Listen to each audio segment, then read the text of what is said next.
Men of Reddit, what would you like for Valentine's Day? Someone to spend it with. To not have to celebrate Valentine's Day. A nice dinner date and day.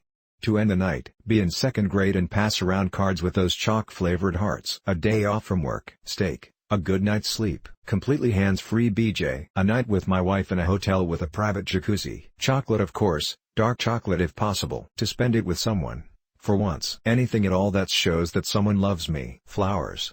Love me a beautiful bouquet. My wife to have romantic thoughts for me again. Jillian Anderson. Some flowers and a pizza would be nice. Won't get it but I'd be nice. A girlfriend. A tank of gas and a burrito. I know it is lame but if I actually could just choose with no repercussions, my wife and I would just be marathoning for playing all day. Doesn't usually go over well. I tried it once for what I wanted for my birthday and she said, what do you really want? We can do that whenever we don't. For the woman I've been seeing to pick me and stop dating other guys too. Nothing. It's a commercialized holiday invented to sell cards and candy. I would like for the forsaken holiday to be discontinued. A night alone with a bottle of nothing. A girlfriend. Retable. A good woman I can call my Valentine. My aches and pains to go away. I don't celebrate that. A boyfriend. Nothing. Both mine and my wife's birthday are in February. Valentine's Day can write the off. I'd like to find somebody to share my time with this year. A workbench for crafts. Cuddles. To spend it with my wife. Probably going to get that this year. What's something hard about breakups that you don't think about until after the relationship is over? Associations.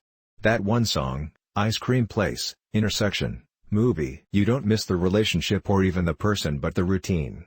You came to expect talking to them at certain times, seeing them, telling them everything, your dates and how you spent time together etc. It leaves a hole that it takes some time to adjust to and find new ways to fill. Friendship.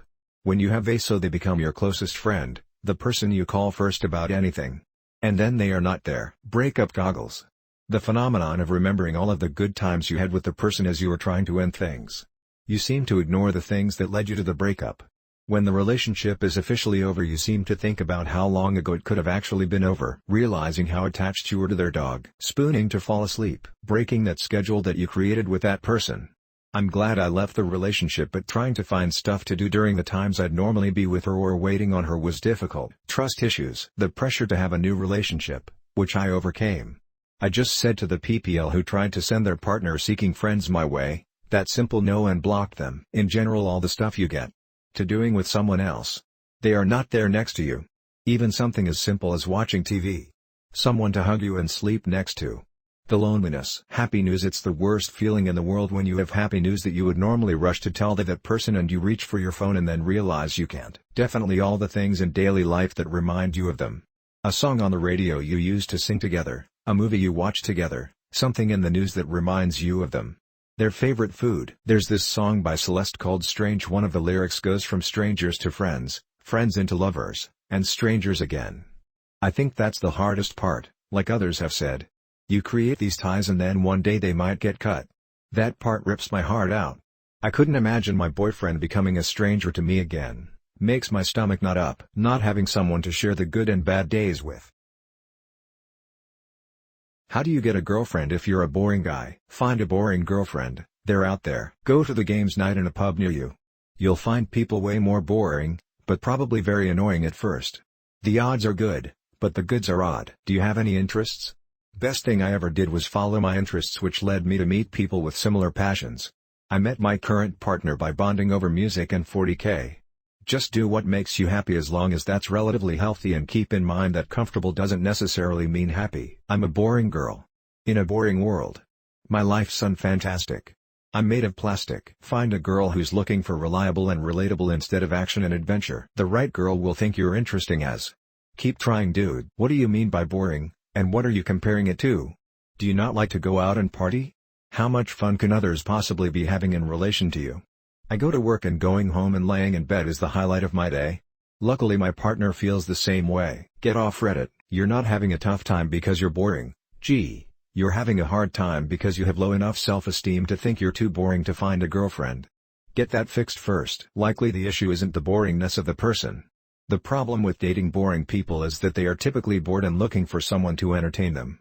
Most partners don't share every hobby together, but it's important that they aren't relying on the other person to give their life meaning. Don't resign yourself to being boring.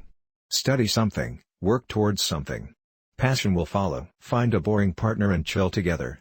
Plenty of boring people just staying like that like you. Find a girl that's more boring than you. Indoor rock climbing is super fun. Even for beginners and folks that might not be super physically fit to an extent, it's a great place to meet friends and potential partners. Think about it in reverse. Don't think about how to get a girlfriend, think about what you want to give as a boyfriend. That's an important perspective shift. From the jump, I'd recommend altering the way you're looking at the situation. In other words, get your head on straight first, soldier.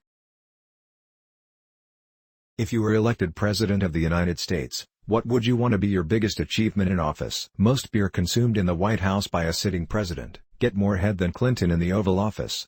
Up for the challenge. High-speed rail system. Free healthcare. Old people have to retake their driving test every few years to make sure they are still roadworthy. Universal healthcare. No one goes into debt BC of medical issues, and people have health insurance even without jobs. Use chat for all of my work speeches and see how long it goes unnoticed. Hottest president. I want fan cams. BJ in the Oval Office. And Social Security, and allow employees take the money their company and the employee were contributing to it and allow them to add this to their retirement account. Enacting term limits too for members of Congress, banning pharmaceutical companies from advertising on TV and limiting political ads to print media. No taxes. Annexing Greenland. Shortest tenure as president. If elected, I'd immediately resign after being sworn in. Take that, William Henry Harrison, president with the smallest, balancing the budget without substantial cuts to welfare programs, causing a complete meltdown of the country and then moving away to see the social reaction at outcome. Annexation of Nova Scotia from Canadian duck-tolling retrievers, not causing nuclear Armageddon. No need to thank me. Just doing my job. The fastest president to resign. I don't want that responsibility. That's a tough one. Either reducing wealth inequality or achieving healthcare medical insurance reform, making the USA energy independent once again, getting there in the first place. And the Fed. The restoration of the rule of law. My Justice Department would have standing orders to investigate and prosecute any and all politicians who they have reasonable suspicions have committed crimes. A trademark move in press conferences where I sit down and slowly eat a whole baguette before anyone is allowed to ask anything, then go, "All right, shitheads. What do you want?" Exclamation mark off both parties by trying to be fair, balanced and calling out their BS. Fiscal responsibility. Monica Lewinsky, the obliteration of the Republican Party. If you started dating a Russian girl who doesn't care about the current war, would it bother you? My wife would. Me, so I would feign offense and get out of there fast. Yeah, it would bother me quite a bit. I mean, she didn't start the war? It really depends on how she doesn't care. Because not caring about the politics and flimsy justifications behind the war is one thing, and not caring about how the war affects the lives of innocent people is another thing. Check the website for the return policy. It might be a simple return exchange if it does bother you. Is she hot? No, I'm down bad. I'm going to smash her chicken. She is probably a sleeping agent. Probably I dated a girl around 2010 whose opinion on Iraq was whatever, they could have deserved it, and that mindset leaked into other mild sociopathy. It bears a semblance to moral detachment. Not exactly wifey material. No, lots of people don't care about other atrocities in the world, so I can hold it against her. Depends on how hot she is. Would not date American who didn't give a about the Iraq war? Or any other war that America has started? She's hot, so no. If she's in Russia now, then it questionable. Otherwise, not everyone wants their identity to be associated with an enemy country because that will just be an excuse for discrimination. It would be ideal. Nope. Just because she's Russian don't mean she is a part of it. Pack her and send to the Moskva. No, why would I care about that? Nope. Politics and relationships? Sounds incredible. Not. It would be a positive lol. Need me a lil Asian TBH. So should Russians not date Americans because 9/11 happened in America? Doesn't care at all? Like no opinion? Yes, it would bother me. Doesn't mean I would stop dating. Couldn't care less. Realistically, how much do you want to be making a year to consider yourself financially comfortable? In NCA, and my $70,000 translates to $3,400 net monthly, and having one kid's run $2,000 monthly, $1,400 for foot day car and $500 for cheapest family plan under employer's options, so it's not enough, so I will go with a gross amount that allows 10 retirement savings and translates to $6,000 net per month, so $120,000. Honestly, I would be comfortable with $50K. Of course above that would be cool, but then I could spend it on a big enough apartment in an area I like, no roommates, my hobbies, little treats like coffees whenever I want, etc., plus save a lot extra. And I'm pretty much living paycheck to paycheck, making roughly $30K a year. I think I'd need about $110 $120K to feel comfortable. Once I reach a certain point I'd just dump the money into fancy toys, spoil myself. I think $50K would be nice. More is of course better, but the lowest amount that would allow me to be financially comfortable would be $50K. $70,000 was nice. Even with inflation it would still be comfortable. I don't need a lot of things. I'd be satisfied at 24 LPA and INR. Google says that's around 30,000 used per annum. For being comfortable, half of this amount is enough. Honestly, $150K a year, I would invest majority of my income and live off like $30K a year. Right now, I think like $150 $175K a year. I unfortunately live in a very high cost of living area and I'm renting. I'm already comfortable, but I would love to save a little more and travel. I haven't had a real vacation in a while. $200K minimum. Willing this year. About $120K. I live in California. I currently make about $55K. I'm comfortable but I live with my parents. Once I move out with my our combined income would be about $190K, which is more than comfortable. You don't have any proof that other people can't read your mind. I have quite a bit of circumstantial evidence, considering that people I know still talk to me. When I was a kid, I would try to randomly yell in my own head to see if I surprised any mind readers, and I never saw any signs of it. If they can, they're hiding it really well. Because if I said what I'm thinking it would bother people. They must be incredibly good at acting. I get surprised by my own thoughts and burst into laughter or wince depending on what it is. Also, nobody has booked me an appointment with a psychiatrist yet. If you all didn't react to what I'm always thinking, then you're sick. You don't have any proof that there isn't a monster under your bed. Generally speaking, you don't have proof of things that don't exist. It works the other way around. Sometimes when I am thinking of extremely embarrassing stuff I will think in my head, hey, if anyone is reading my mind, I am sorry. You don't have any proof that there are other people. Be it a simulation filled with philosophical zombies or a Boltzmann brain, the truth outside your own momentary self-awareness is not provable. I can't even read my mind. That's proof enough for me. Considering I still have some friends regardless of my level of intoxication, nobody has strongly suggested therapy, and I haven't been arrested, I'd say the odds are well in my favor that nobody is reading my thoughts. Bro, don't do that to me. I was already worried about that. I haven't got shot by a wall of rifles executing me yet, so you're wrong. This happened to me once when I was 10 or 11. I was concentrating as hard as I could on the name Alexandria because I was obsessed with it at the time. I wished it was mine. A boy passing me turned around, asked if my name was Alexandria. Didn't know him, was just some neighborhood kid around my age. Yay, I do. 'Cause if anyone could read my mind, they would. Me first. I feel like I have proof to the contrary. People seem to easily read my mind. Probably because every single thought shows on my face. I can't help it. But it is annoying sometimes. I is getting really good at making art, so for humanity's sake let's hope it doesn't get rejected from art school. Doesn't help that we've taught that one eye to be anti-Semitic before. The solution: speedrun any. Do you know how hilarious that would be if it could pass the bar exam and the medical board license exam but it couldn't get admitted into an art school? Yes, let's hope not. If I did get rejected from art school, chances are it would turn into a genocidal maniac. Bent on world conquest, lol. I got that. But if you've seen his earlier works, the castles and landscapes, you kind of understand why. They're not bad, they're just not, oh my god, this kid is going places. He did continue to paint.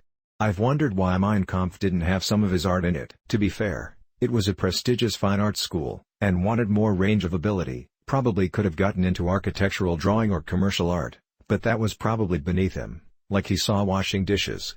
Guy was a real hipster. And a hypochondriac. I wonder how many people don't get the joke? But you're right. I is really good at copying someone's art and mixing it together. Not good at making art, more so good at taking art off the internet and mishmashing it into a final product. Lol, anyone can get into art school, as long as you can pay for it. What scene in a movie TV show made you the most emotional? The ending of Forrest Gump. The scene when he's talking to Jenny on her deathbed, then ultimately at her grave. Gets me every time. The ending of Life is Beautiful. Colonel Blake's death on MASH. When Lassie died, or when Shyla the Beagle dies. Any movie where the central character is a dog that dies, I cry the most. The unexpected twist in Dear Zachary. I wasn't myself for 2 weeks after that. Never-ending story when the horse dies. Emotionally scared for life. Fox and the Hound every time. When she drops Todd off in the woods I break down like the world just ended. About time the scene when he's playing on the beach with his dad. When Littlefoot's mom dies. Sophie's choice. The scene where Sophie made her choice. Like getting kicked by a mule. When Hachiko, the Akita, died. That scene went right to the feels. Seymour from Futurama. The rice ball scene from Spirited Away. It only hits harder now than it did when I was a kid. Show Alice in Borderland Episode 3. Movie Hachi. Picture a wave. Artax. My girl. The he can't see without his glasses scene, when Sheridan says goodbye to Delenn. Monkey Kid Season 1 Episode 9 Macaque. The quote, "Can't you hold the magic staff anymore?" Well, you know what that means. There really isn't anything special about you, you're just some kid with a heavy stick. That honestly hit me really deep. The flashback scenes in Once Upon a Time in the West, especially the one right at the end where he confronts Peter Fonda, gets me every time. Plus the music harmonica lines up perfectly. Any movies where they lose reunite with someone. I have very high empathy with stuff like that. Grave of the Fireflies, the whole freaking thing. When Ruby begins to sign during her audition in Coda. Ending of Your Lie in April felt like a punch to the gut. 90s version of Mice and Men with Gary Sinise and John Malkovich. I think it was directed by Gary Sinise, and that ending scene with how he directed Malkovich throughout the movie hit me hard. If you haven't seen it, I won't ruin it. I don't weep at anything. Your username is now a religion. What you worship? Myself and drugs. Pandas that successfully give birth? Oh. The Cenobites from Hellraiser, most likely. A ghost. Mitochondria. My username is already pledging my devotion. Sweet rolls, specifically stolen ones. My username is a goddess, so. War, lol. Plant gods. Billy. The letter Omega from the Greek alphabet. It already exists. Demonolatry. The son of the devil! Exclamation mark. I guess. Minute. Harmony. Don't even get me started on how awesome this would be. Stannis is my. I'd also give my vote to drugs though. Square squirrels. Our Lord and Savior, Marjan. Mandalorian Forerunners. If we were talking about my main username though, it'd be moonwalking wheelchairs. Jesus. Explaining the obvious. Honey. The cult of the unibrow. Birds. Sweet hazelnut chocolate. Potatoes. Gandhi. Balancing tools. Preferably one that is within reach. I mean, most people already worship a sky cowboy, a springtime bird that has met its gruesome demise. Cats. The universe. Flamboyant.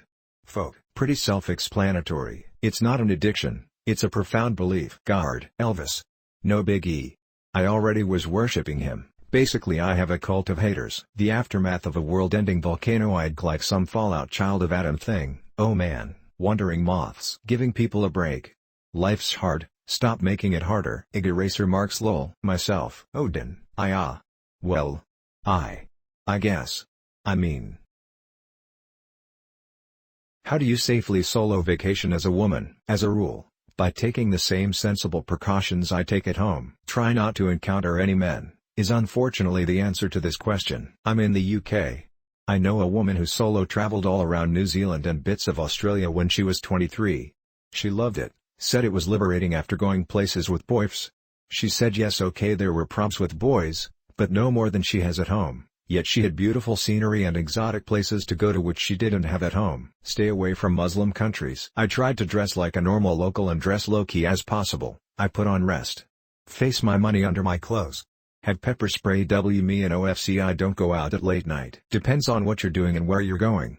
I drove cross-country and carried a gun and taser. Be cautious and do lots of research. Also don't trust everyone. I take 2 functional smartphones with me for safety. I did it on a tour. I spent time by myself before and after the tour, but the bulk of it was done in the safety of a tour bus and with a tour guide. I hired drivers from reputable companies to take me to places I wanted to go. I made sure I got a SIM card for my phone to be able to call in whatever country I was in. The most important first step is to pick a safe travel destination. Look for tour groups for certain areas, destinations, be wary, don't trust strangers, etc. Most of this is common sense stuff. I don't drink, so that makes keeping safe a lot easier, and I generally avoid going out at night. Go to countries that are safe for women. Horse riding holidays, they are great. You learn how to ride a horse. And you meet other people who learn how to ride a horse too. You can become friends with them, or ignore them since you are on different horses anyway. Pick a safer place, learn about the city, tell someone where you will be. I always like to look up scams for the place I'm going to. All-inclusive resort lol. I pick where I feel safe and research the out of the place. But like deep research. Find out customs and what the locals are like. What's the name of your Wi-Fi? Tell me wife a lover. Upstairs never gonna guy view up basement never gonna let high out down. Random string of letters and numbers. Ithert swip. Grandma, click here for Wi-Fi. Tang LAN. BBW. For free. My last name. Federal Intelligence Service. Nice try FBI guy, nice try. Nice try Dave, but like I told that slagather you call the wife, I'm not telling you which one is my Wi-Fi. Stop trying Dave. This is weak. Conscious Club. P forceword. I think I may have typed that in the wrong field. Still, RWCGW, Tang LAN, my apartment number. Wouldn't you like to know? In a sea of random and generic Wi-Fi names all around me, mine is simply called Nexus. Bipolar Bear. Not your Wi-Fi. I left mine as the standard auto-generated name of numbers and letters. I feel like that's the least inviting.